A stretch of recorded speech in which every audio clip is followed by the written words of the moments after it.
Yo, what's going on, ladies and gentlemen? Good to see you, and welcome back to Cards in Hand, the podcast about all things and everything One Piece. This is episode 14. Let's go. Yeah, we're there, man. We're two Hey. 2 weeks now. but, but yeah, no, it's been about a month since our last upload. Sorry about that, but at the same time, both of us, yet again, we got a lot of stuff going on.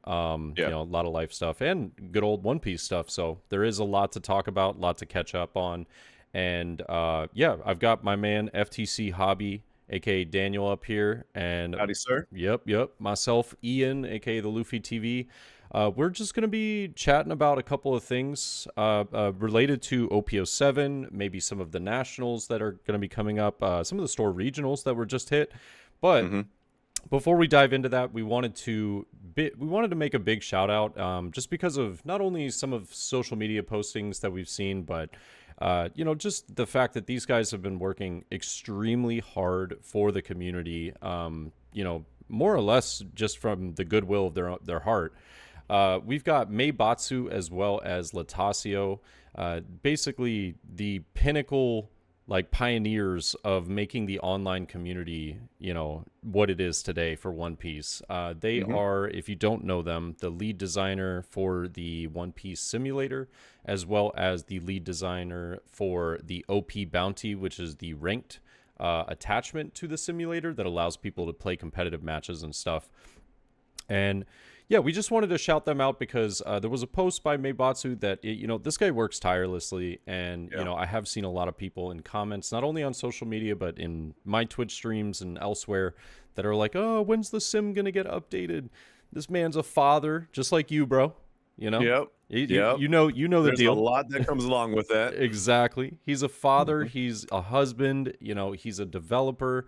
He's got a job and everything. So if you guys do want to support the work that they do, please go and check out their Patreon. It's very cheap to support the people that are quite literally making all of our, capabilities possible. So, like, for a lot of content creators, a lot of people that want to practice, a lot of people that are just really enjoying the game as a whole and use these as utilities, please consider subscribing to them. We'll have their Patreons listed down below.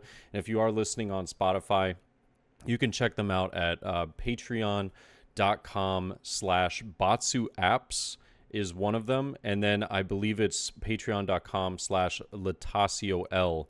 And if I did mess up that, it still will be in the description somewhere to be found. So, okay. I would go so far as to say that he has been the most impactful person in the entire. I think you could probably flip a coin between him and Eggman. Even though Eggman's kind of, he divulges into other things and rightfully so.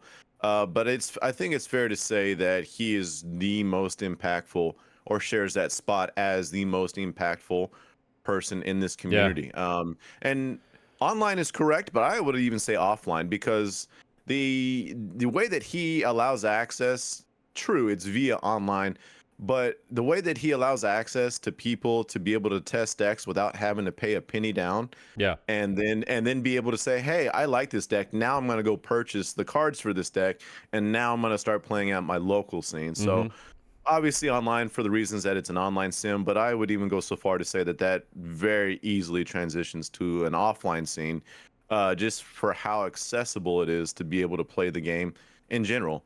And I mean, you and I have both had the pleasure of meeting Batsu and chatting with him. Nicest guy in the world, most humble, down to earth, easygoing, funny dude. One of my more favorite people within the community. And he deserves all the flowers, and quite frankly, he deserves money. So give this man money, especially, and I want to highlight this, especially if you're a content creator that uses the sim that they've created to just make a ton of content off that. I mean, if it weren't for that man, these men, the people in general, everyone that's involved, those are the two that we kind of point out, but there's people involved. That's true. That have made it possible. Like he is the reason why you've been able to do that. So that dude deserves all of his flowers, all the recognition in the world. So I can't everything you said times two. And if you have the extra financial means to support, Right. I would highly encourage to do so. And another thing, even if you don't have the means to support, I'm not going to call anyone out or say anything's in the wrong. However, it has been tough to see every other day people be like, hey, when's the update? Hey, when's the update? Hey, Yeah. when's the update?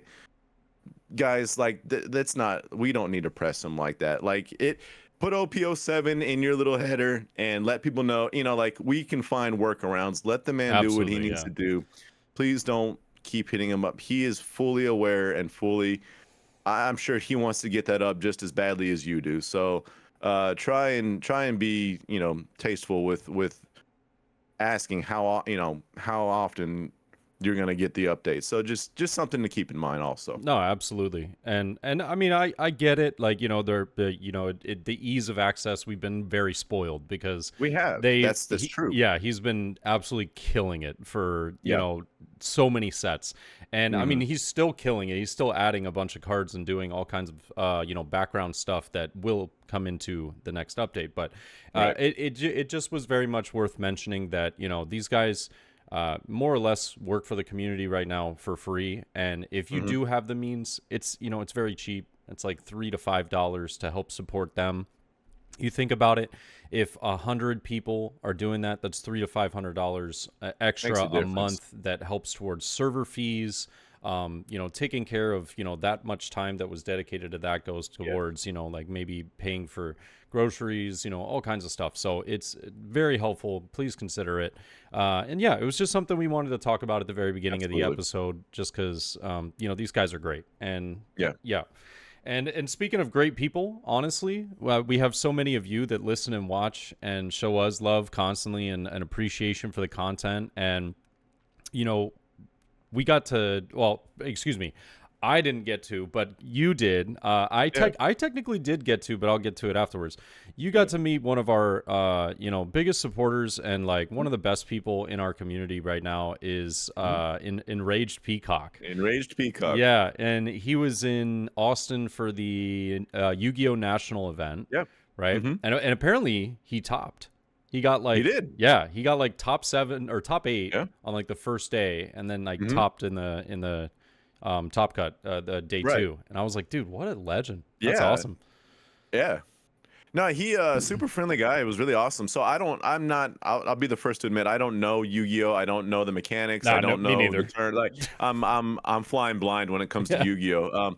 So he got 7th place in what is called the Edison format. Okay. And I apologize ahead of time if I butcher this, but my understanding of it is, for the way that he explained it, is that it's a way to actually play the game without without just getting like one turn kill. Yeah, or turn 1 TK. wrecked. Yeah, Yeah. exactly. So like he showed me a card that was used in I'm gonna refer to it as the standard format for Yu-Gi-Oh. And I wish I could remember the card name, but it was literally like 6 or 7 sentence paragraph of like, Oh my god. first you do this, then you do that, and if this, then that, and then so like if you're not familiar with Yu-Gi-Oh, you're gonna scramble your brain trying to figure out what is actually taking place. And then he showed me a card that was in the Edison format, and it kind of read like a One Piece card, where it's just like it's very easier to decipher. Yeah, okay, yeah. if I do this, then this happens, type of thing. So he got 7th place in that Edison format, and it was a really special day for him in general. I don't want to divulge into too much of his own personal life, but it was really cool the way things in his own personal life lined up on that very specific day to happen the way awesome. that they happened. So it just made for a really awesome story to sit and chat with him and hear his story and his background. And like it was a feel good moment. I'm not gonna lie. It's like we love trading card games, we love playing them. But when you have conversations with people like this that you've connected with, either online or locally through a card game, it kind of like reframes everything, right? Where Yeah. you're just like, you know what, we love card games, but in the end, I love sitting across the table from you and hearing your story, Yeah. and the significance of why this card game is what it is to you. And it was a great moment. It was awesome. We got to play I threw him my Lucci deck. He didn't have his he plays Gecko. He didn't have his Gecko deck on him, so I threw him my Lucci deck. and I played blue yellow ace, and we just had fun and played the Nice. game. Yeah, so it was great, man. I loved it. I mean, it's moments like those, not to sound too cliche or corny, but it's moments like those that I really love and I appreciate, and that really is what like feeds me in this hobby. Is what really Yeah. drives me to like just be like more engaged, more involved in the hobby in general. So shout out to Enraged Peacock. Yes. Dude, massive shout out. And I just thought it was super cool because, he's every night pops in the stream, says what's up, Yep. interacts, has a good Yeah. time. He's always like bouncing ideas off me as well, which I think is really Mhm. cool because Yeah. I at the end of the day, as much as I have ran, one deck to the ground, Hmm. I'm still figuring it out. Yeah. It's like it takes a lot of practice. And when you have those different ideas from people, at first you might reject them, but then you start to think like, huh, okay, well, you know what? Yeah. Let me give it a try. And so like it really helps to have multiple eyes, Hmm. that all kind of come together and then you get and bounce ideas off one another. So love to see Hmm. that. And big congrats to him. Just wanted to Huge. highlight my man because dude, we can't say thank you enough to all of you guys for listening, checking out the content and everything. Um, And if there's ever an opportunity where you're in our area, or we're yeah, all meet, or you're going to a regional or whatever the case, like please, yeah. like I want to shake hands. I want to. If you're a hug person, I'm a hug person. I give hugs. So like, Yeah. don't be shy. Don't be shy.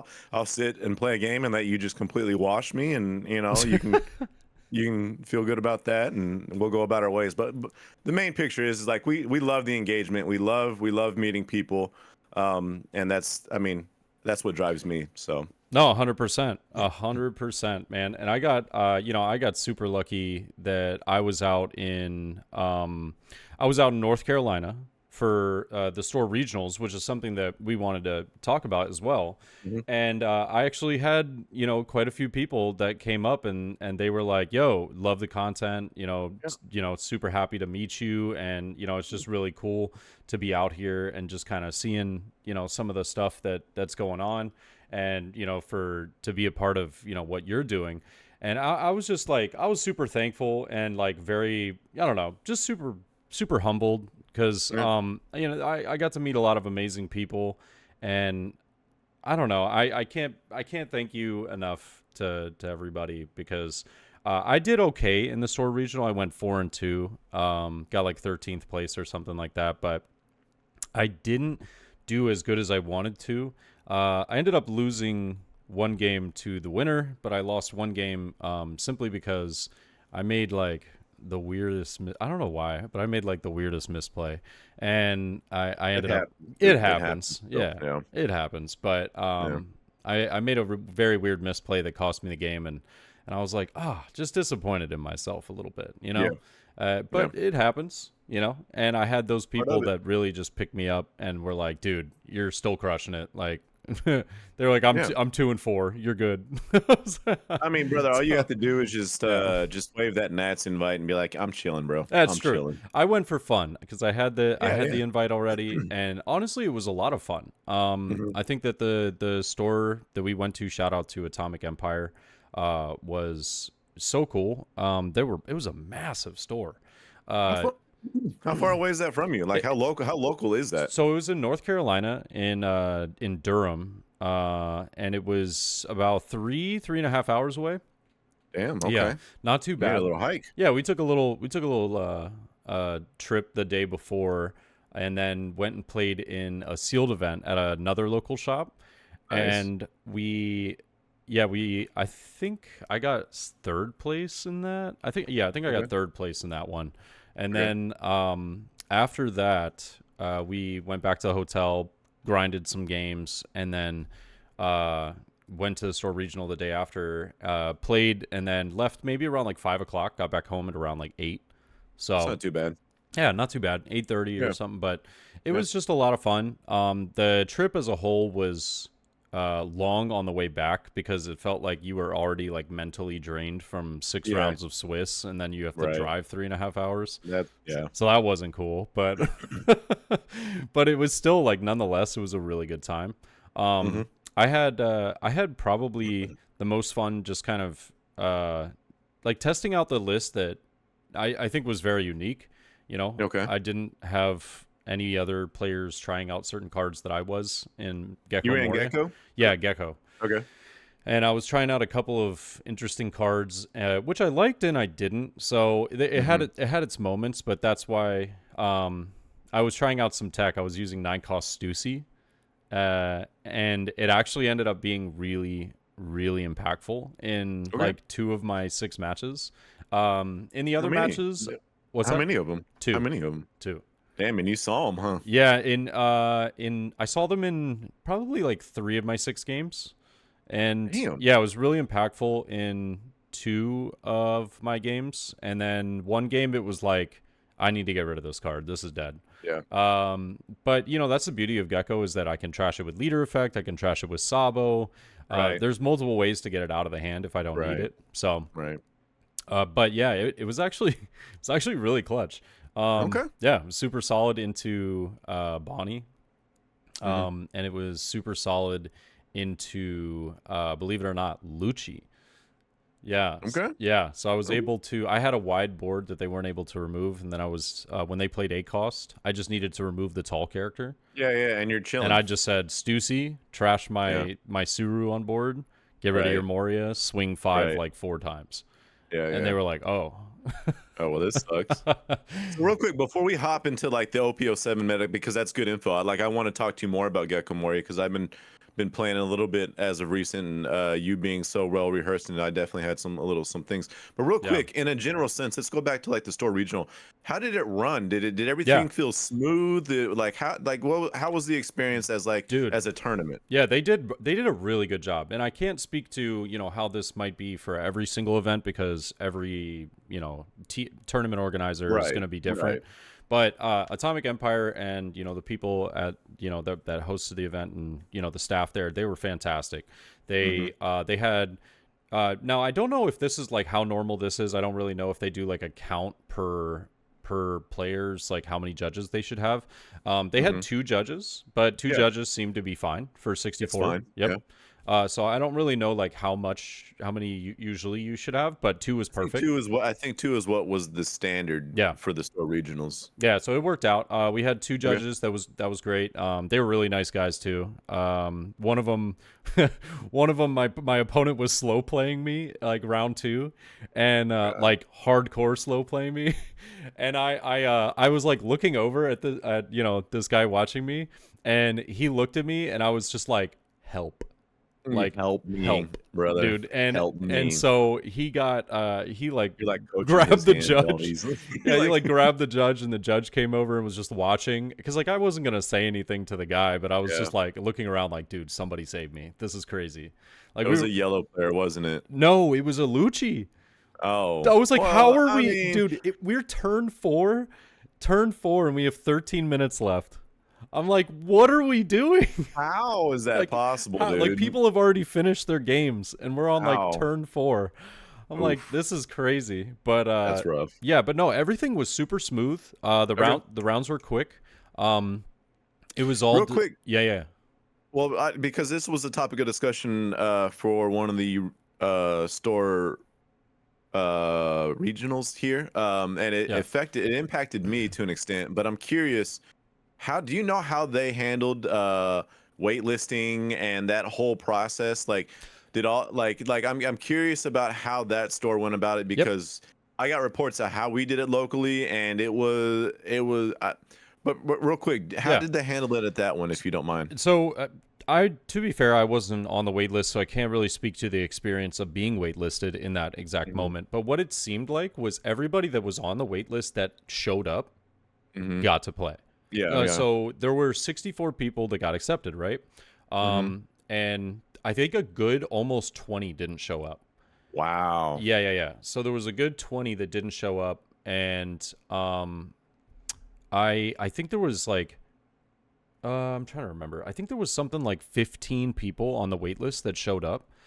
Okay. And all of them got in. So there were a few people that were missing from the whole 64. I want to say it wasn't a lot. It was like 3. Like 3 people were missing. And yeah, I mean basically, I mean they did a pretty good job. of. Do you know if people, because the way that Mm, we had it structured here is there was like an order of operations in terms of whether you got waitlisted. I forget what the term in the app is, or like not accepted, yep. or like, and so there was like this kind of like pecking order in which people would be, allowed to access. Do you know if anyone that wasn't actually officially waitlisted on the app got into the tournament as well? So when I applied for it, it told me that I was successful, right? Right. And then a friend of mine had said waitlist, and Right. then another friend of mine, what did it say? No, oh, just like I think it just said not accepted or something Yeah, like I'm gonna that. look at mine Yeah, because I got denied on everything. But yeah, I think it was like not available or not successful yeah. It or was something something like along that, those lines. Yeah. right? And then so with that, I got one of those as well because I applied for three and I got Hmm. waitlisted on one, not accepted into the other, and then I got into one, and I was like, oh, okay, Hmm. perfect. So I'm just gonna go to the one I got accepted into, and yeah, I mean it worked out. I would say fairly well because Okay. the vast majority of the people, if I'm not mistaken, all the people that showed up for the waitlist got in. And Okay. I guess this would be like the only sort of gripe, I guess, for the uh I don't know, for the event is that the event start time was at 11, right? Hmm. But we technically didn't start till I think it was like 11:30, 11:45, but it was because they were getting the waitlisters in, and that's totally fine. Yeah. It wasn't like a big Yeah. deal. It was Yeah. not a big deal at all. To be expected to an extent, to be honest with you. Exactly, exactly. And to be completely honest with you, I mean, like, you expect a little bit of that, like maybe 15, 30 minutes of, like, hey, we're Yeah. getting stuff set up. So with that being in mind, like, of, technical difficulties and getting everything Hmm. ready and putting the waitlisters in and all that stuff, like, It was the first store regional yeah, too, 30, so 45 minutes was phenomenal. I think that yeah, it was I'll take that. incredible. We started round one. It was quick. It was all through the Bandai app, so you would think like, uh-oh, Yeah. the Bandai app, uh-oh, Right. But it was actually amazing. It worked out great. Yeah. It just had the table number. It had the name. I would think with 64 players, it was perfect. Okay. Yeah, but because Nice. I know if I know you remember, but many of the people from nationals of last year had the issue with Best Coast pairings and all the problems that happened with that, with how many players were in the event. So Right. I think that they'll have a better chance, or not better chance, a better time this time around because of this time it only being invite only versus just anybody and their mom can show up. So Right. Right. I think that'll probably alleviate some pressure. But I'll be Hmm. interested to see if they continue to use the Bandai app for that number of players, or if they'll outsource to like Best Coast pairings, RK9, stuff like that. Yeah. So that'll be pretty interesting. But all in Okay. all, Store Regional was a fantastic experience. Nice. I'm excited for some in the future. I know a lot of people's gripes were with, well, we didn't get a lot, and that's facts. That's 100% facts. But when I saw the size of the store that I went to, comparatively to the size Hmm. that we have here, Hmm. like they were able to fit 64 players comfortably. Yeah. Like, That was a huge a huge necessity in order to yeah, have these, because I can think of stores locally that from a like local scene in terms of like even their status within Bandai. I know some of them are gold, so they're yeah, established, but they just did not you have don't the have the room. means. Yeah, Right. And if you really wanted to push it, technically you could maybe squeeze it, but like I think Bandai was just like, we need all the space, we need all the rooms, yep, all the tables, all the chairs. And kudos to them for making sure that it was like your store had to be completely sufficient to host this size of a tournament, yeah. because otherwise you're just setting yourself up for a mess after if you're not setting those guidelines. So Yeah, and honestly though, what makes me excited about that is that with the regionals is I do think that eventually we'll probably see more of them. Rather than, I think there was 28. I could be wrong, but it was like 26 or 28 okay. stores that got it this time around. I Hmm. think we might see like more in the future, like I'm four, sure. maybe 40 the next time or Yeah. something like that. Yeah. But for sure, which I think is going to be very cool and I'm excited for, are the store treasure cups. Because the store treasure cups, the maximum capacity will be 32 players. So, with that being said, that is a lot more stores can handle 32 players versus 64. 64 is a lot. That's a lot of people. It's a lot of people.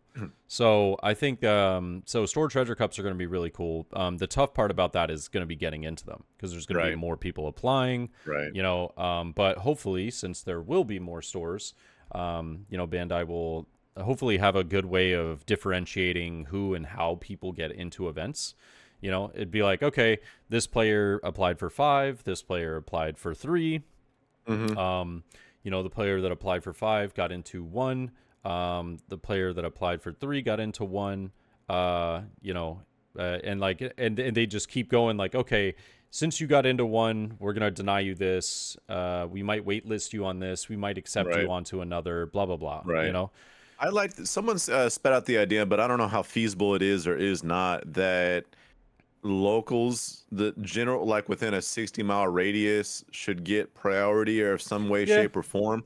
I think that's actually really cool. I think I lean slightly more towards that. However, I know, like, I don't ever want to be the gatekeeper of people that have to travel a good amount to just attend a local scene in general. So I don't want to exclude those people, but as someone that had one locally and several that were semi-local, I'm not getting into any of them while people were like driving from out of state. Hey, you know, but here's the thing: if you're willing to make the trip and you're dedicated, like I'm not hating. I'm not like, dude, power to you, because Lord knows if I got accepted into like Louisiana or like New Mexico, I'm not making that trip. But people did that, and so kudos to them.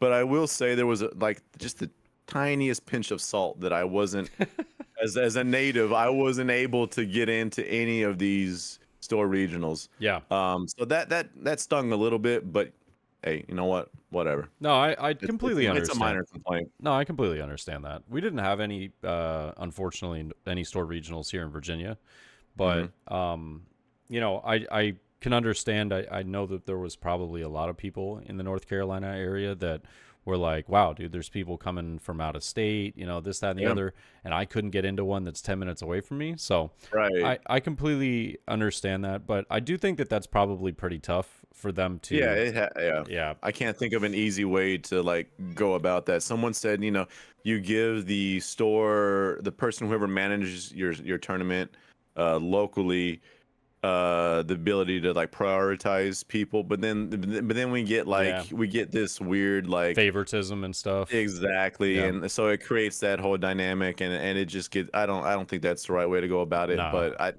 I wish there was something that could be done that would allow them to focus a little bit more on the local scene. But I think that's maybe being a little bit too particular. You know what would be interesting, and this is just an idea. It's not like I don't think it's a crazy idea by anything, because it's something that, you know, probably wouldn't affect that many players, but it would just allow the people that do maybe support that shop or come to that shop in particular regularly. Is you could make it so that if there was, you know, it looks through the player base. If the player that applied has come to that shop in particular for regular store tournaments, then, you know, like, but they have to, like, let's say have attended 10 tournaments or something, right?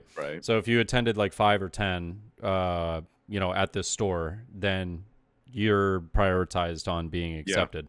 Something like that. I think that would be a really cool way to go about it, because this particular store I don't attend that often because it's on the other side of town. But I would tell you this: if that was part of their prerequisite to get accepted into store regionals, you damn sure I'm going to be up there to meet that what the requirement is. I'm gonna meet that threshold. So, I'll be there, and like you better punch my ticket. I was here. I'll stay all 3 or 4 rounds. I won't one and done it. I promise. You know, that type of thing. But no, I think you know, again, I'm kind of speaking from a place of not knowing how the back end works and all this. But if something like that was to be accomplished, I think that's a really cool way to go about it. Yeah, I mean, I think there's definitely ways that it could be done. The tough part is like, will it be done? You know, how much effort are they really going to put into something like that? You know, when they can just go random number generator, you get in or you don't. Sorry, exactly. Which to be fair, it's still a fair process. It is. No, It's, yeah, there's no complaint. I don't want to make people think this is a complaint. It's by no means a complaint. Here's the thing. It's a fair process, but there's always room for improvement. Always, you know what I mean? Always. Yeah. And I think that honestly, to segue into something that you and I wanted to talk about, I think that they've been doing a really good job of making some of those improvements. Like, for example, the price and the market prices of the boxes and product and everything has been good. It's been amazing. Good. I mean, I've been looking at OP06 and I'm like, it's at $90 or something. I'm like, what? Dude, we are 2 sets removed from OP05, right? Yeah.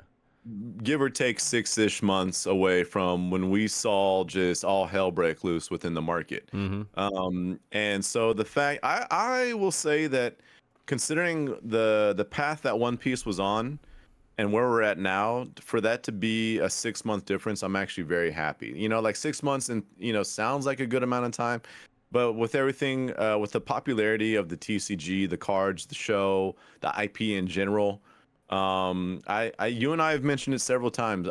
We finally have, feels like in this current moment, we've stabilized, right? Like we've got product that is available for $100 booster boxes. Yeah. The overall prices of cards, we can somewhat disregard the alts because you don't need alts to play, but the SRs that were insanely expensive, like your Kuzans, your Borsalinos, things like that, have come down a tremendous amount. Oddly enough, I think Cavendish is, Cavendish is an SR that I think people are having an issue with. Oh, you're talking about the EBO one?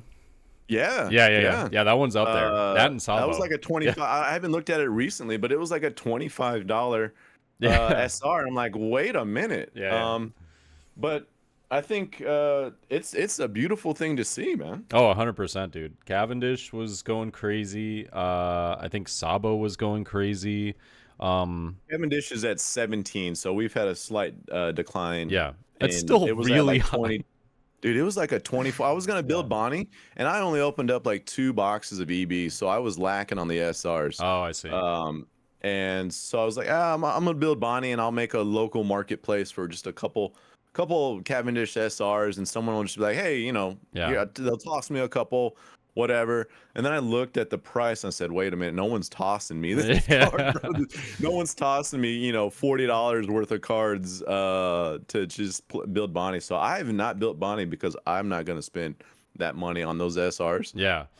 But going back to what we were saying, collectively, like, it's awesome. I think OP05 boxes are like roughly 140, 150, if I'm not mistaken. Yeah, they've definitely dropped a lot too. So we've reached a point now within the hobby that it is much more accessible and much more affordable. And if you were ever on the fence about hopping in this TCG, even from a collector standpoint, even if you're not big into playing, now is the time, to be honest with you. So, sorry, funny tidbit. As you were saying that, I'm obviously recording this through OBS. For anybody that's listening and they probably just heard that, they're gonna be like, what was that? Somebody just followed me on Twitch. Nice. Because I have a little notification that goes off, and it's probably gonna be in this recording now. Hey. But it's literally it's that guy that goes assaulted. It's literally you're just talking and all I hear is assaulted. I'm like, wait, what? So that's funny. That's gonna be a pretty interesting inclusion into this. I like it. Into this podcast. We got a sound effects going on now with the podcast. Yeah, that was super unintentional. Somebody just followed me. I don't know. You know what? Maybe they'll be listening and I can give them a shout out, but that would be hilarious. That would be kind of hilarious. Yeah, but you know what? Yeah, the market in general is has made this game much more accessible, and I think you and I we pray for days like we prayed for days like this. Yeah. And it's been amazing, man. Just seeing all the products. Like my locals has been getting honestly like cases of OP02.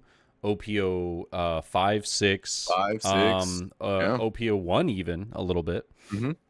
I was like, dude, this is insane. Like, this is awesome. Yeah, I mean, Manga. I mean, if you are more on the collector side, the manga Soga King is 340 market right now. Yeah, yeah. Like, I mean, so like even from a collector standpoint, hop in here, spend your money on One Piece, grow the TCG, get in here. Yeah.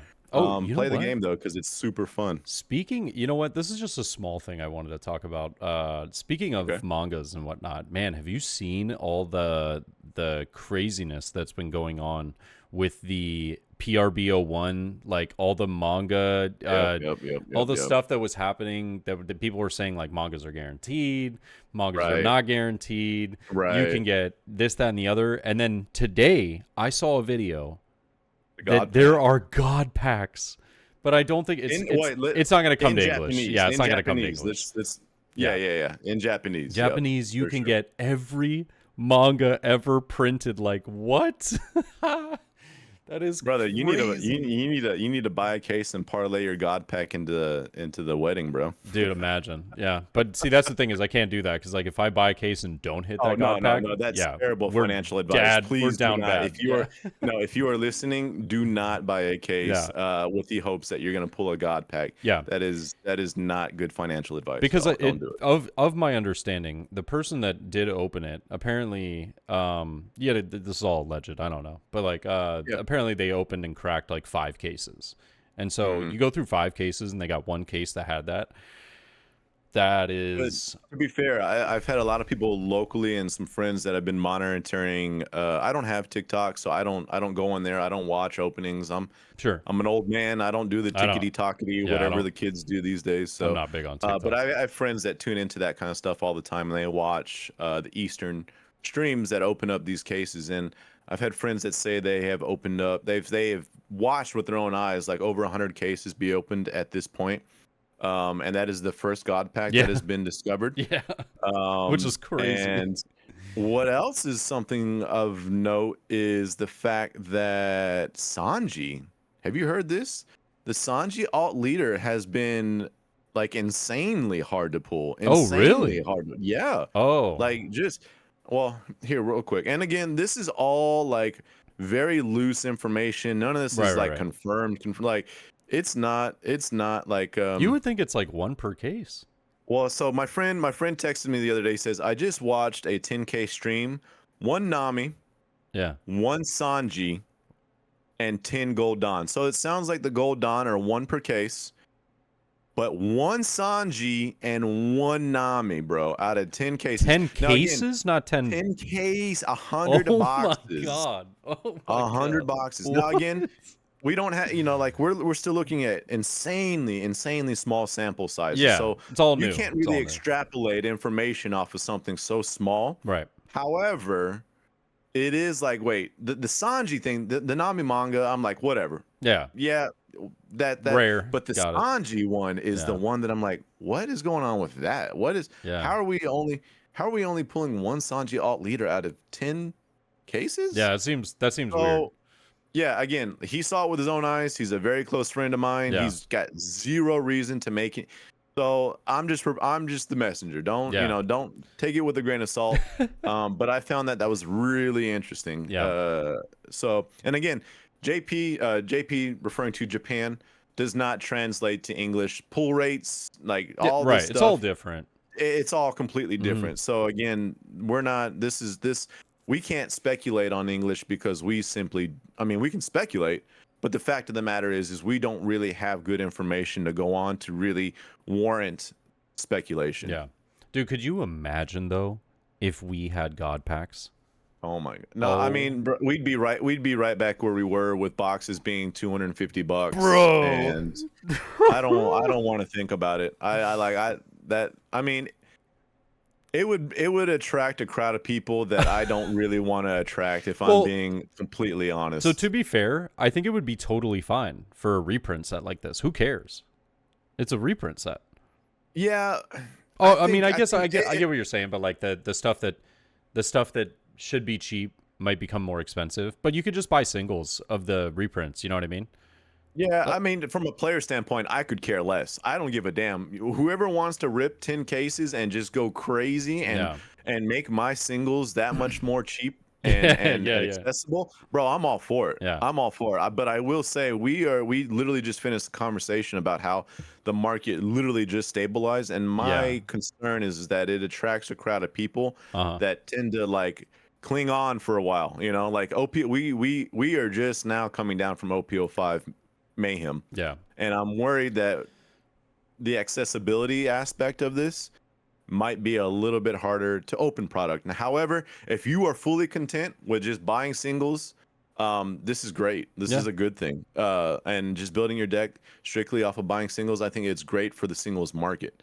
But it's just it tends to bring people that tend to spend a lot of money on a lot of product and makes products sometimes hard to access. Is Yeah. really the point that I'm getting at. That's fair. I think that But in the yeah, I mean, as of right now, we haven't really been seeing that be much of an issue. Like, no, per se, like, the first wave of a new set, is usually like, so the first 2 weeks are, it's a lot of hype and a lot of fear of missing out. mm-hmm. And then the product just steadily has been coming out Yes. like every 2-3 weeks, something like that. And they Right. get some more boxes, more cases, whatever.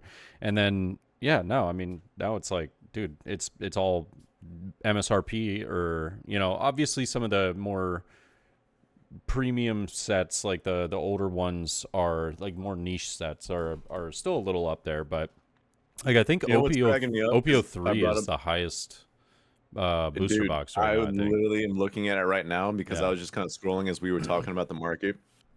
To see Kingdoms of Intrigue booster boxes go for 170 and it be like the most, I mean, it's one of the most expensive booster boxes of One Piece, and it's Kingdoms of Intrigue. You remember it used to be like 90? $90, 85, $90. Yeah. I didn't want to rip this set. I was Yeah. like, brother, I'm sick. I can't do it. Yeah. Like, I'm good. I don't want to spend my money on this. But this is People wanted now, to give them away. They were like, bro, they here did, you go. dude. My card shop was literally selling $85, $90 booster boxes Yep. of Kingdoms of Intrigue, and they were chilling there for a good month. They were chilling. Yeah. And now it's a $170 booster box, which is hilarious to see. Yeah, I mean Paramount War is 150. Who would have thought there'd be a day where set 2 would be more expensive than Kingdoms of Intrigue? It's hilarious. I mean, it's great. No Yeah. complaints. It's just a funny dynamic within the market right now. Oh, 100%. So I've been having a lot of fun kind of seeing how some of this stuff has been going. Like, I swear to you, there have been so many times where I'm like, oh yeah, I'm looking to get rid of this. They're like, well, what are you looking for it? And I was like 80% TCG or whatever, 80, 85. And they're like, okay, so is like $8 cool? And I'm like, $8? Yeah. What are you You're talking like, wait about? a minute. And then I'm like, this is like a $25 card. And they're like, bro, it's like 12. And I look over, I'm like, what? Yeah. I mean, from the selling Yeah. aspect, it doesn't feel great. But But I mean, at the same time, like I'm only selling extras. I'm not Right. selling anything that I want to keep or Yeah, but the selling- money from the extras, you tend to, I mean, me personally, I try and roll over into like, all right, well, this has now become part of my budget for the next set type thing. Yeah, that's fair. That's fair. But nonetheless, yeah, it's wild to see. But hey, ba-da-ba-ba-ba, I'm loving it. I'm loving it. Yeah, I mean, yeah, that's So no yeah. complaints. The market, we're in a good place. If you wanted to play the TCG and it was just a little financially inaccessible for you, I think if you went back and revisited the market, I feel like now is a good time for you to build your decks Mhm. and start getting into the TCG. And now, if you're a person that has been in the scene for a minute now, and you have other people that have been intrigued, I know there's a lot of other people that are kind of like on the fringe. They're like either Pokemon or Magic or Yu-Gi-Oh that have heard of it, Yeah. that have kind of wanted to dabble in it because they're big into card games.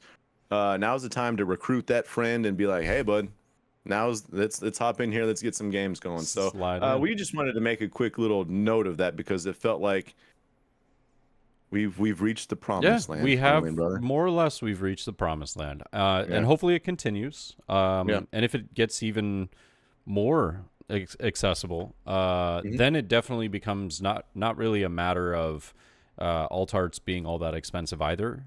It more or less just becomes alt arts that are maybe like very playable are going to be a little more expensive, and then Sure. alt arts, no, mangas, just manga arts, and like treasure rares and maybe SPs and stuff like that will be some of the more like valuable pulls and stuff. So Right. interesting nonetheless. But like you said, a lot of people, for a lot of people, this is a great time to get into it. The singles aren't tragically bad. I do still think there are a few that are There are. rough. But nice thing is Queen has dropped too, because purple really doesn't have a place in the meta at the moment other than RP Law. RP Law is like the arguably purple deck. So that's the Queens have dropped because of that, but I do think that we're gonna have quite a lot of cards in the PRBO one that's gonna make everything super accessible and everything super cheap. Like they cost Katakuri, the Borsalinos, Sabo, stuff like that. But yeah, with everybody getting into the game, I mean, talking about the OP07 meta right now is, I mean, it's I don't know how I feel about it. Like I love it and I hate it. Okay, I you know what? I wouldn't quite go. I wouldn't use the word hate, but I would express my own personal experience as frustration. I love it. It's fun. I'm having a good time. Yes. But I personally am I'm a little frustrated right now, to be honest with you. Yeah, I'm kind of in the middle of like a deck crisis situation where I don't know what I want to play. I don't know. I know what's strong. But then I pick up the deck and I play it and I'm like, oh, this feels great. And then 3 games later, I'm like, this was terrible. Like it's like it feels like a lot of things right now. And this is probably a good way to kind of somewhat segue into Gecko. But it feels like a lot of decks are like a little bit more high roll these days, right? dude. Where it's just like you have to see, when you see the cards, the deck just feels great and things are going well, and it feels like you're willing to make that commitment, right? Yeah. But then 2 games later, you just kind of crap out and you just like, why am I playing this deck? I mean, that's card games in general. You see the cards there, you don't. However, I will say that this has never been as pronounced as I feel like it is now. And maybe it's coming from me that's putting on a good amount of reps with Lucci, because Lucci definitely feels that way for me. But I love the diversity, but the frustration comes in with like the consistency of finding a deck that performs well a lot into all your matchups. Kind of like, like I'm trying to find that middle ground. And right now, I mean, red purple law kind of feels like the middle, like the easiest thing to just say it's strong. I don't know if I'd call it all that consistent, but the ratios that people are playing their cards now feels a little bit better than what it kind of used to be. So there is that added factor where your ratios, everything's like basically a 3 of and up, 3 or 4 of. So there's that level of consistency. However, you still have to like see your Reijus, your Gort, like it's just, I don't know. It's tough, man. So we've heard our friends over in the East call it a rock, paper, scissors format. Yeah. And it definitely feels that way. And it's fun, but it's also frustrating in some ways. Has been my experience thus far. Yeah, I'm more or less having the same experience. Like I love the fact that no matter what, like where I go, whether it's playing online, go to locals, go to a store regional, there are like a billion different decks. There's so many different people. Like, so for example, at my store regional that I went to, right, I played against a red purple law, a Lucci, a Bonnie, a blue Dofi, a green yellow Yamato, and one more Lucci. But that's awesome. I played against 5 different decks out of my 6 matches. Like, that's so cool. That's amazing, right? Now, and none of them were Nami. Let's go. Yeah. Now my buddy Jacob had a very different experience. He came with me on the trip as well, and he had 6 matches. 5 of them were RP Law.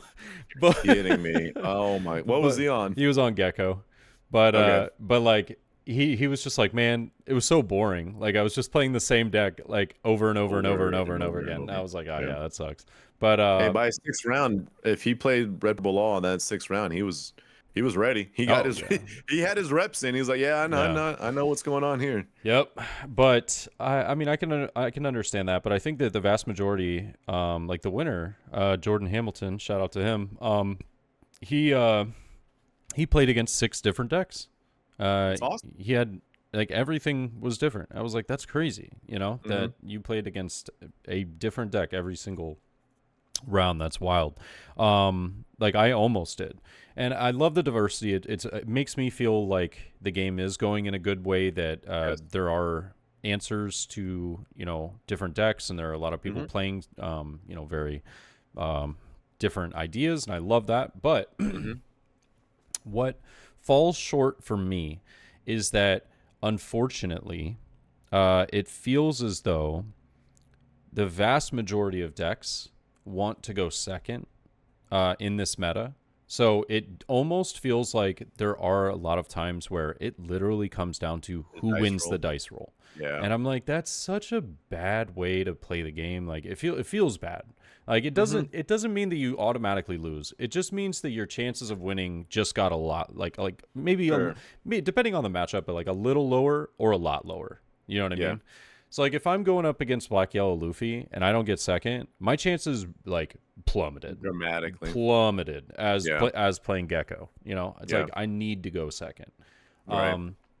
And that's I don't know, that's tough. It doesn't make me feel great when that is the case. I also think that you are absolutely correct in saying that there is some degree of more or less kind of like high rolling your deck. If you don't high roll, it feels as though you're kind of lost in limbo. Like, so the main reason I don't play Lucci that much is because, I kid you not, I have the luck of like I have the luck of like an ant, just getting stepped on, like living for like 3 days and just getting stepped on by anything and everything. You know what I mean? Damn. It's tough out here, bro.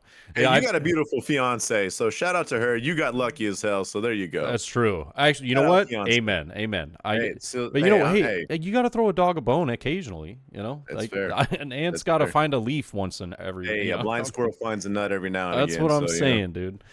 So I got mine, right? But whenever I play Lucci, I play Spandom. It's like immediately 3 8 costs in the trash, right? Yeah, well, I saw your the video that you posted the other day on Twitter where it was like, wow, Spandom, 3 geckos just completely dumped into the trash, and you're like, exactly, yep, GG, like just scoop. I mean, like, what are we doing here? Yeah, swing leader, you get like 2 8 costs, or you get like useful cards that you needed in hand. Like I'll put all my Sabos in trash and everything. It's like, oh well, you can just get them back with Rebecca.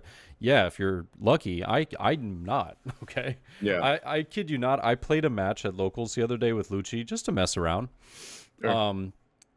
I did not see a single 4-cost Rob Lucci, a single stage. Well, I saw a stage in my trash, but I didn't see a stage like onto my field, not from life, not from drawing, not from anything. And I cycled quite a bit, right? Trying to get cards and everything.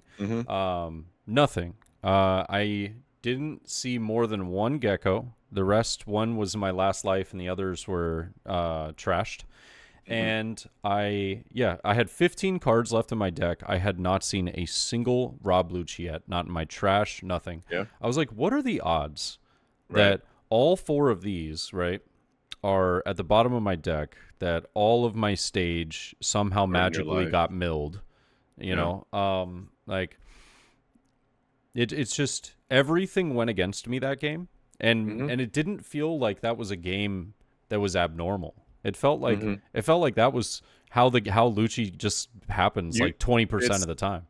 It's a live by the sword, die by the sword deck. Yeah, it truly is, and I mean, brother, when you high roll with that deck, you feel unstoppable. You're just like, you can't. There's nothing you can do. There's no card that you can play that won't get removed.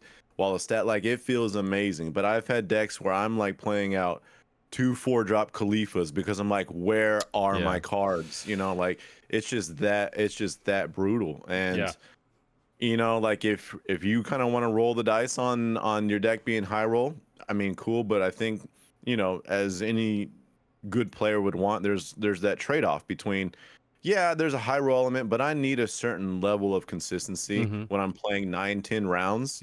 Consistency is the name of the game. Yeah. And I mean, yeah, you can get lucky and high rolled 9 and 10 rounds and just go buy a lottery ticket after that and be on cloud nine. But that's the anomaly, right? You're looking Yeah. for that balance between a high ceiling and consistency, and it's a tough thing to accomplish right now, it feels like. 100%. And that's where I think, a lot of people have been slowly gravitating towards Black Yellow Luffy, because there is quite a bit more consistency with that deck, in having your searchers as well as your 5-cost Sabos to cycle out all the unnecessary cards, or Yeah. cards that you need in your trash. Yeah. I like that deck a lot. I think that personally, to me, has some of the hardest decision making, though. That's what I was about to say. Yeah, and that's why, like, I don't know, it kind of, I love decks that happen to be a little more challenging, right? Like, Sure. I thought that, sorry to anybody that played Newgate, but that deck was it was as straightforward as it gets, bro. If you're a Newgate saying your deck is hard, you are coping so hard. Yeah. Like that. But to be fair, I don't think I've met a single good Newgate player that has ever tried to gaslight me. They're like, no, brother, I literally just play a card and I swing. Play face. card I'm swing. Like, yeah. I mean, cool. Like you and I both know what's going on here. So cool. Yeah. So I always tried to play something that it at least took, like, maybe a little more. It was a little more challenging to play, a little more thought process, and a little thought provoking, and I enjoyed that. I really like that. But man, I tell you what, Black Yellow Luffy, it's a doozy sometimes. Like that deck will straight up, it will challenge you mentally to make the correct choices every single time, because it feels as though if you don't, you are down bad. That's what I was gonna say. It almost is like the red green law days, where it's like if you mess up a turn, you get punished. Mm-hmm. And Black Yellow Luffy, it can cost you the game almost instantly if you misplay. It feels like, and I think for that reason, it's kind of underrepresented, because of the fact that, for the reasons that you just mentioned, you got to know your matchups. You got to know when to ditch card. Like there's a lot of minute details that go into that deck to really get it performing at its optimal level. But when it does, it feels it's a monster. Yeah, it is. It is. I just don't know how inviting it is to a semi-casual competitor, if that makes sense. I think there's a lot of decks out there that you can play and get a lot of reps in, that are a lot more streamlined and still compete at a good level. Yeah. So I don't know, like it's a doozy, but man, if you figure it out, it's a beast. Yeah, I agree. I hate playing against it with all my heart, though. I just can't. I hate it, bro.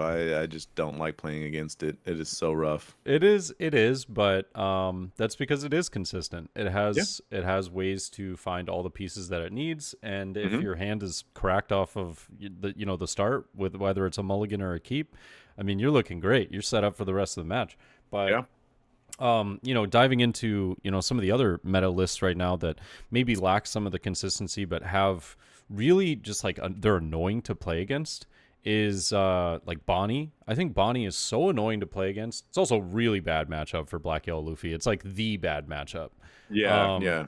But Bonnie is really interesting, because I think Bonnie is kind of, I don't want to call it I don't think it's necessarily like a high roll deck in nature, because it's not. It has. You got a lot of You have a lot of searchers. Hybrid, you've got two searchers. Yeah, but the tough part about that is pretty much one of your most important cards. Actually, I think two of your most important cards are not able to be found through searchers. So you realistically have to mulligan for those cards, or you have to like high roll and get very lucky that we end up not bottom decking all of them through searches, or through they just happen to be in locations that in the deck that we can't find just yet. So right. I think that Bonnie becomes really interesting. I think it's a very, very like interesting, like high skill decision making deck. it is. Yeah, there's a lot of weird sequencing, and then a lot of choices of when to attack and when to pressure and when not to, based Yeah. off of matchups.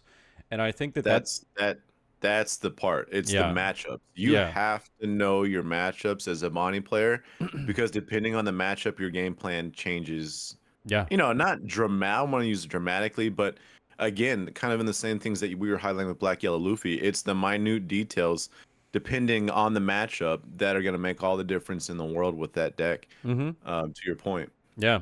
And I like Bonnie a lot. I think that the toughest part for me for playing Bonnie is I don't really know where I would find myself finalizing on a list. I think that there's a lot of really cool ideas with it, whether there's some running the 8 cost Rosinante, others not, and just sticking with like a more staple like 10 cost Dofi, Kid, Hody Jones, and then Cody Jones. yeah, and then there's some that are running the 9 cost Zoro, but then some that aren't. I feel like there's Right. it's at least like a one of minimum, but like most people I've been seeing try it at 2, Yeah. just because the card is crazy It's good. almost if it sticks, it's one of those cards. It's like Yeah. if you don't have an answer, you're screwed, dude. Yeah. Like If it sticks, you're it's just a wrap. Like yeah. You're getting cooked if that card sticks around, bro. yeah, that and 10 cost Dofi are just like really rough. Yeah, 10 cost you can kind of play around a little bit. It feels like, but it's still a beast of I mean, I think where it really piles on is back-to-back turns with 10 cost Dofi, right? Yep. One of them it sucks, but sometimes you can salvage Yeah. the turn. You can salvage the turn a little bit. But when two, you're like, one. oh, Two of them, you're like, oh my god, what is happening right now? I might be dead. Yeah, I think that's where its strength lies within the 10 drop Dofi is hitting them with 2 and being like, yeah, I kind of got you on a chokehold right now. Yeah, the when I know that I'm gonna lose against Bonnie if they get to the point where they have 10 cost Dofi and Cavendish on board. If they have Cavendish before playing 10 cost Dofi, that's when it becomes like I think I've lost the game like guaranteed.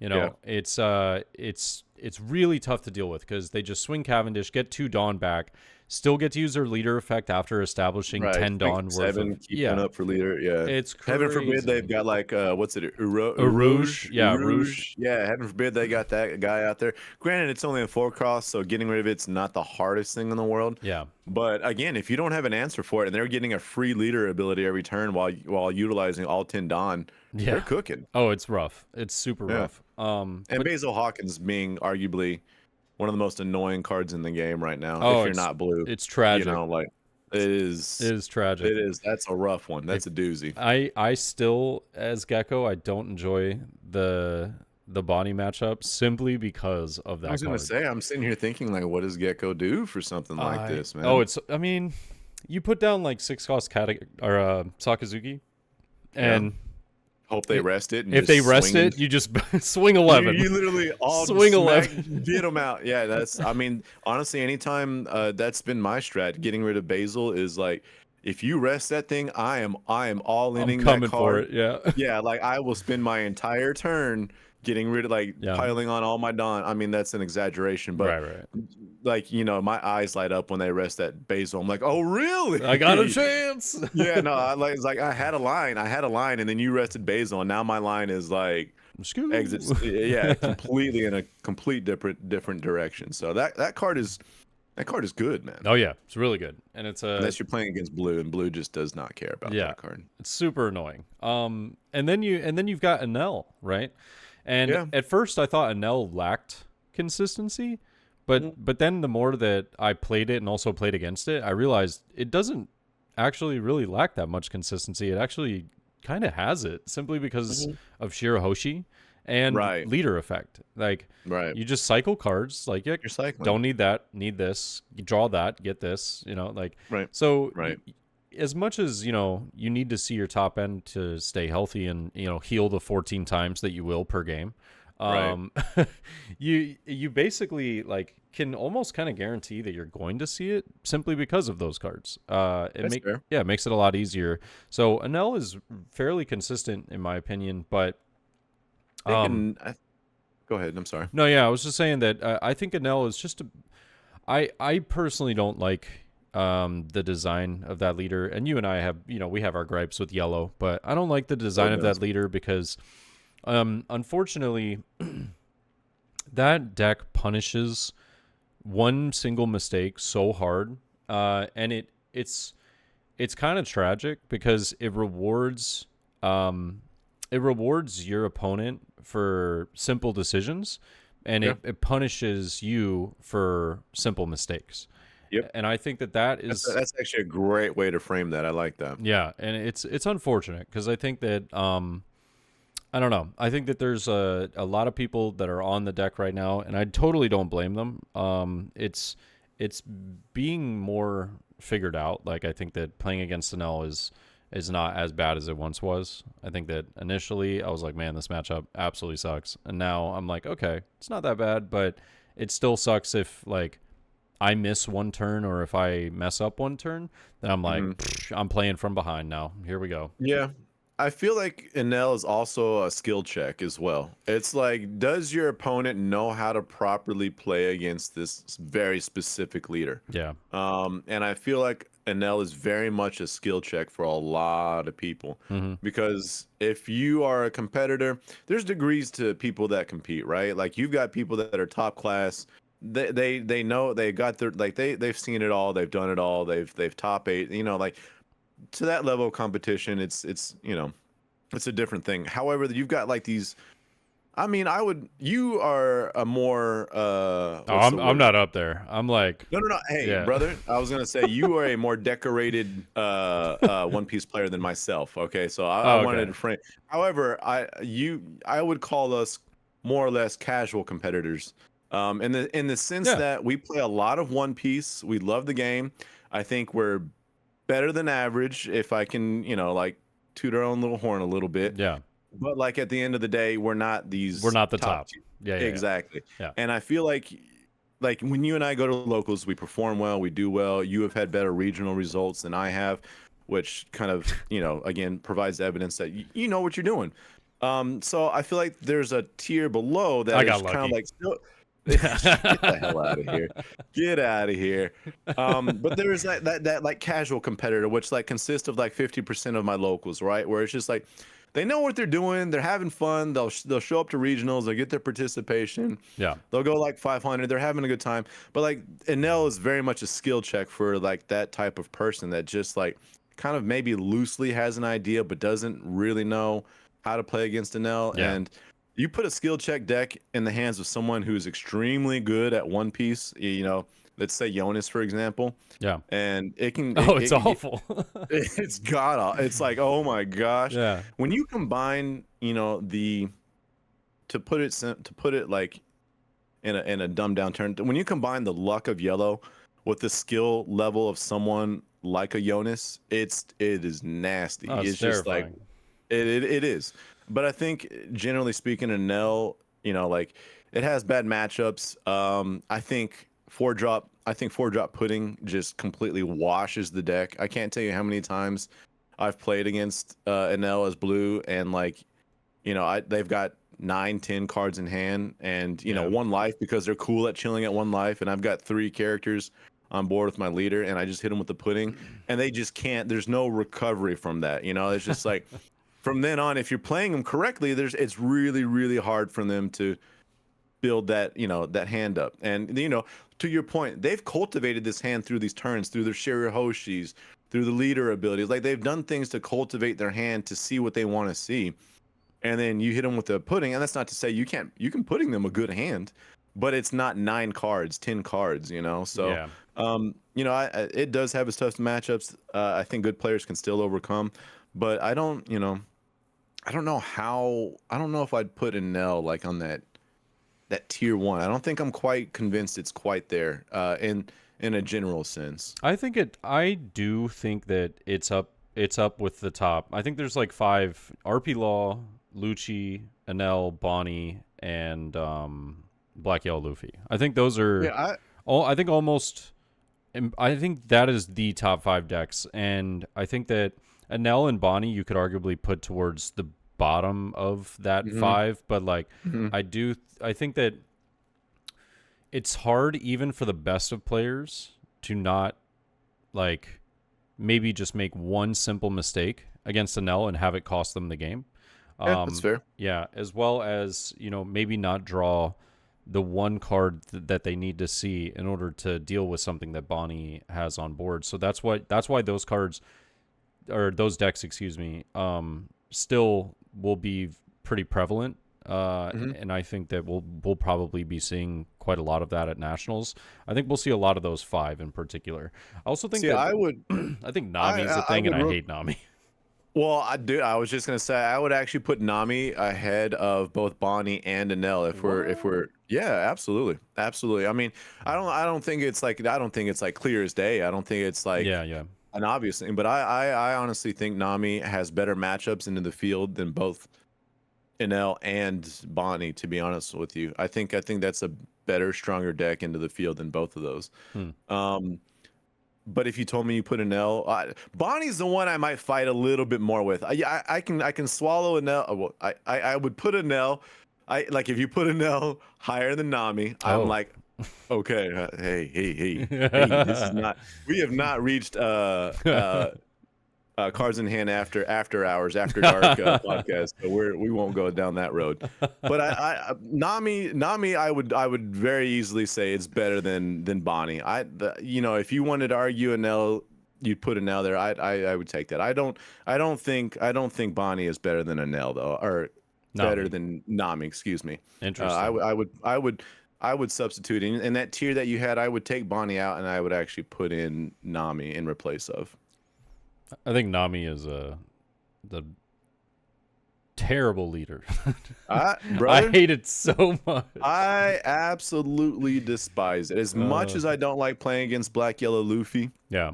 and as much as I hated Katakuri back in the day, my disdain for Nami will never be surpassed. It will never subside. Yep. No.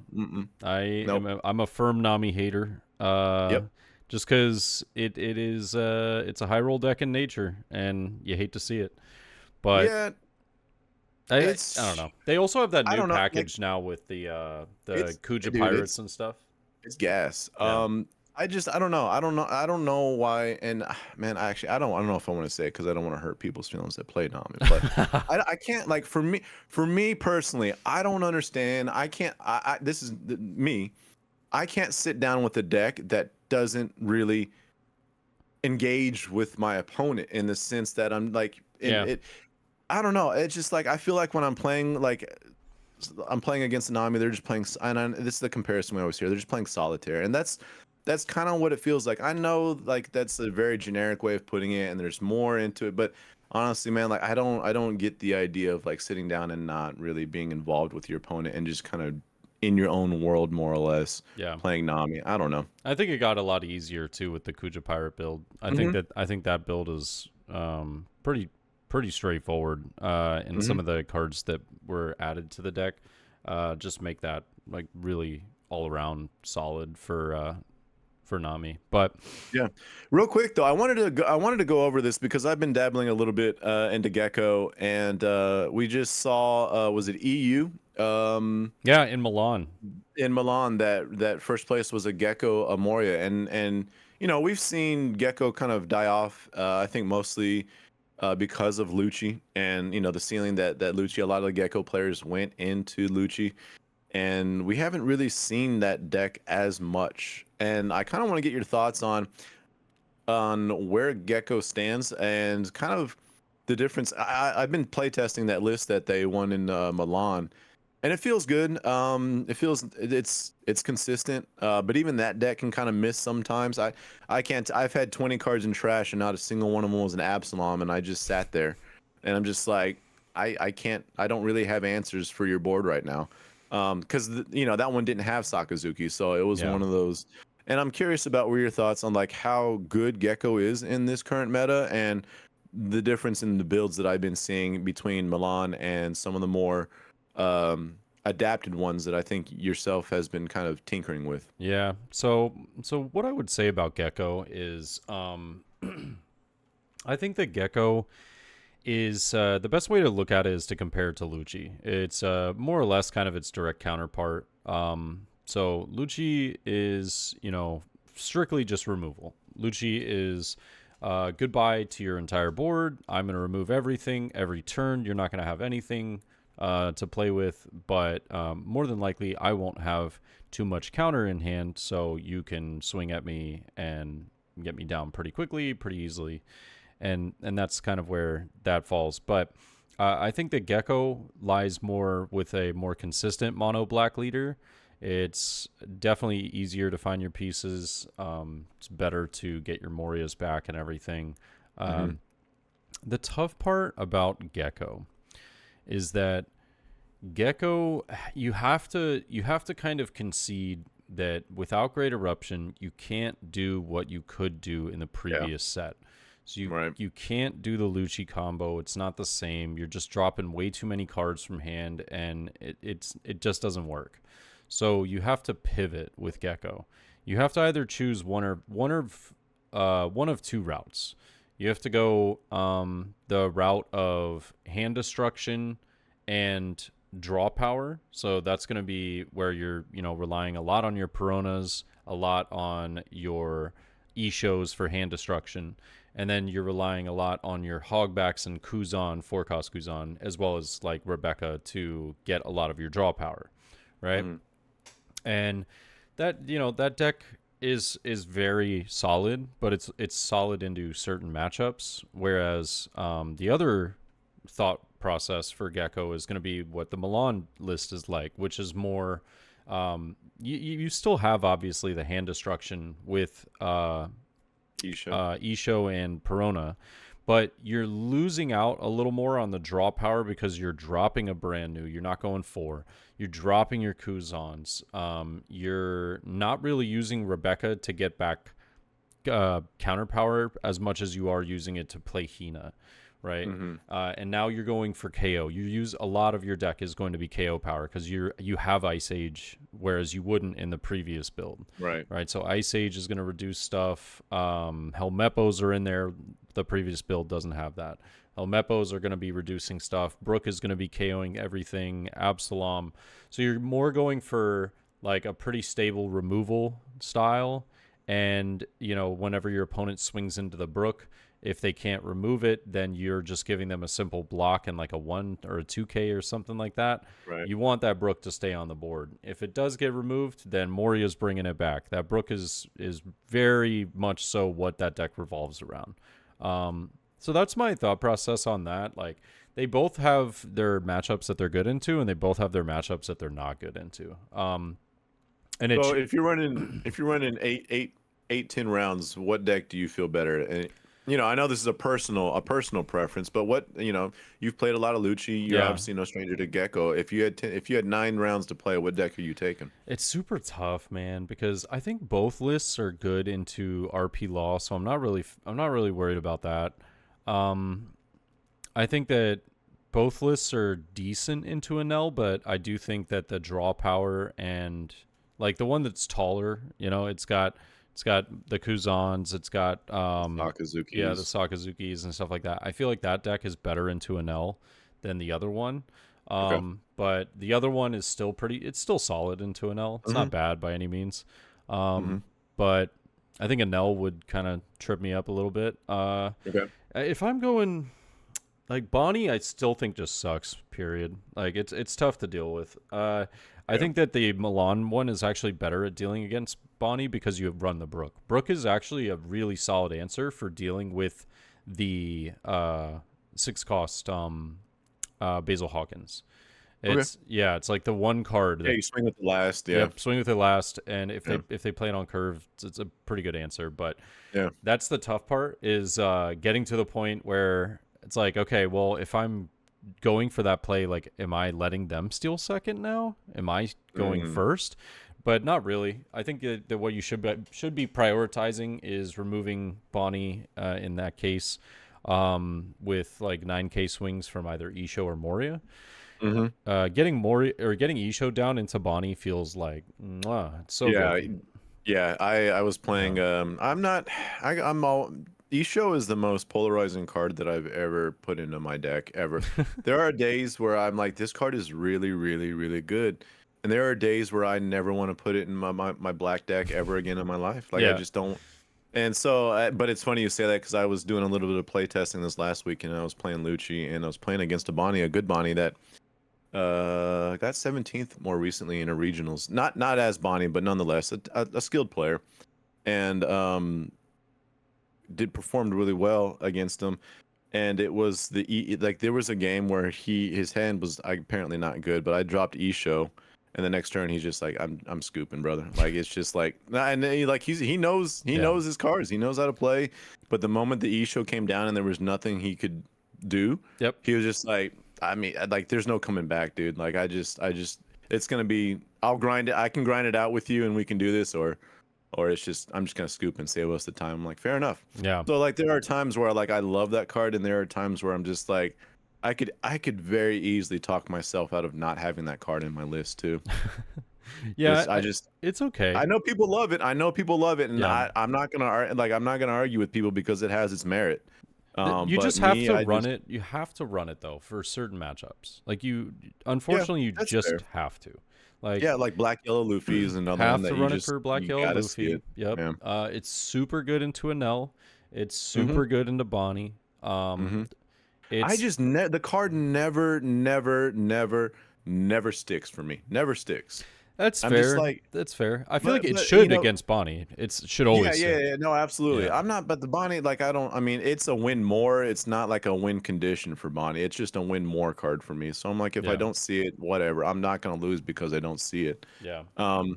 But that card is just, it's a good card. I don't know, man. I'm always just back and forth on it. Yeah. It's just like, but there's something to be said. Like, so if they, when I say it doesn't stick, the other side of that coin is like, now I can drop my Gecko, feel safer about dropping my Gecko if they've spent their resources getting rid of Isho, right? Yeah. And yeah, you wanted Isho to stick, but now when it's the next turn and you have Gecko in hand, you feel pretty good. Like, all right, you got rid of my Isho, that sucked, but if I drop this Gecko, I feel like I've got a much better chance of that card actually sticking now. So Yeah. there's something to be said about that too. But I don't know, man. It's just such a love-hate relationship with that card, I swear. Oh, 100%. And I'm really interested to see what everyone brings to Nationals. I think Nationals is going to be a very, very intriguing event. I am super excited to compete. I'm excited to see everybody there, just say what's up, hang out, have a good time. But I'm also just really intrigued just to see like how the diversity goes. Like, what are people really gonna go with? Are we gonna see a lot of RP Law? Are we gonna see, because I feel like RP Law is, now that you've kind of learned how to play around it, it's not even that bad. Almost every matchup. Yeah, It doesn't. I mean, feel I still terrible. think it's the best deck into the field. I think it has the best matchups into the field.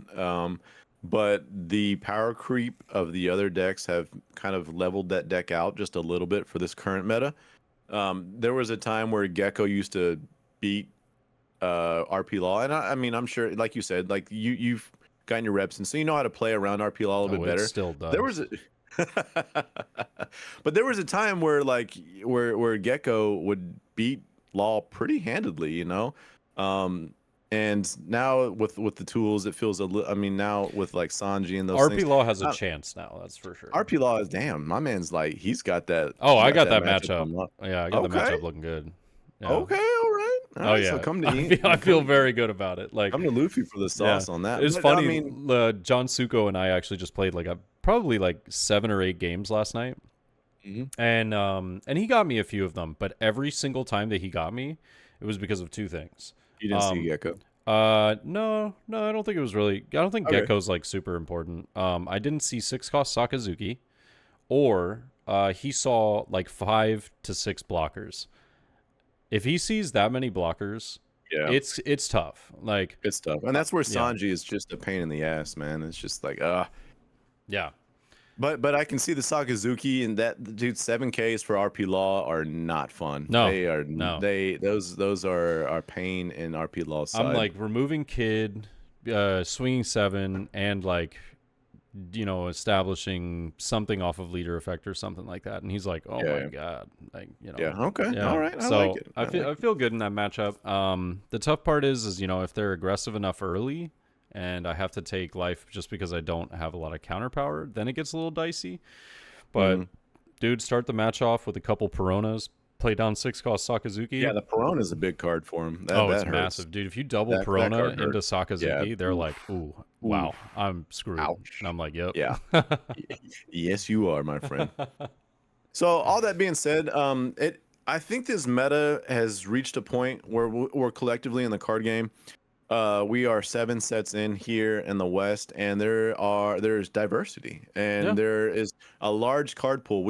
We have reached a point now where it's not just net decking, right? Like there are tech choices now between 100%. Not just ratios, but the cards themselves. Like some people play this, some people don't play that, and there's merit to both of them, and and it's just kind of, you're seeing a little bit more like expression of the individual, I feel like, with the larger card pool and with some of these tech options that we have within decks, which is really cool to see, because it felt like there for a while a lot of it was just more or less net decking. You may mess with the ratios, but like there wasn't the diversity of like tech options within decks that there is now, and that's really cool to see. And it's not, I wouldn't even say someone's right or wrong per se, as much as it's just the way that you prefer to play the deck. Yeah, and that's really cool to see that expression coming through now. It's been really nice to see. I love it, and like I said, it's going to be really kind of awesome to see where all of it goes at nationals.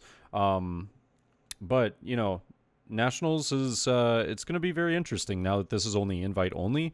I'm going to be intrigued to see how many players show up, because there should be, if I'm not mistaken, I think there should be like 1,000 invites or something like that. Yeah. So I'm curious to know, like, okay, since there's 1,000 invites, how many of those 1,000 players will show up? That's fair. Well, because there's another. Man, I don't know if I'm saying. No, there's another one in Orlando. Yeah, and when is January. that? That is, I think, January. Yeah, so just a couple months after the first one. So that's intriguing as well. Yep.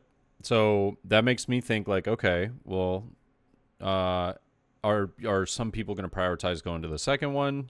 I really wanted to go to the Orlando one, if I'm being completely honest with you, because I was like, oh, dude, that's so much closer, and my in-laws live right there. I was like, it's like way easier. But I was like, you know what? I'm going to try and go to both. I was like, I'm going to go to Dallas and hopefully do well enough that, it's all right. And then do well in like a regional afterwards and get that invite again for the easy January. Peasy, dude. Yeah, that's the easy plan. Peasy. That's the plan. You got this. But, you got this. Yeah. Well, I'll be seeing you in Dallas. So definitely. And hopefully we'll see all of you guys in Dallas that are listening, because we're super excited for Nationals. It's right around the corner, and we still have a lot of the OP07 meta to still play through and whatnot, but I am very excited to see where this goes and how everything plays out. But I believe that was just a fantastic discussion today on the OP07 as a whole, and just kind of hitting some of the topics about the store regionals and like some of the decks that are, really interesting right now, and how much variability there is with, like you said, lists as well as ratios and just overall, like, the very big diversity of, what we've been seeing.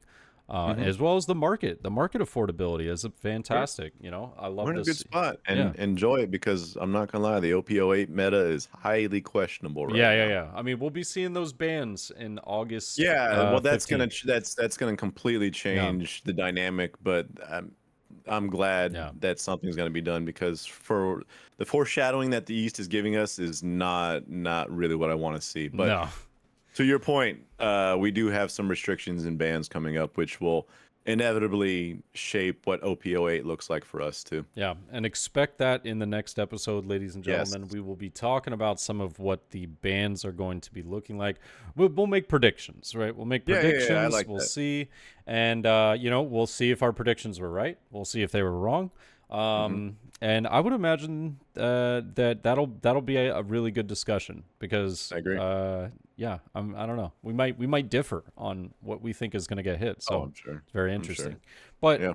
hope everybody has a wonderful rest of your day. Enjoy the rest of your weekend. I guess because this will be uploaded on Friday, if I'm not mistaken.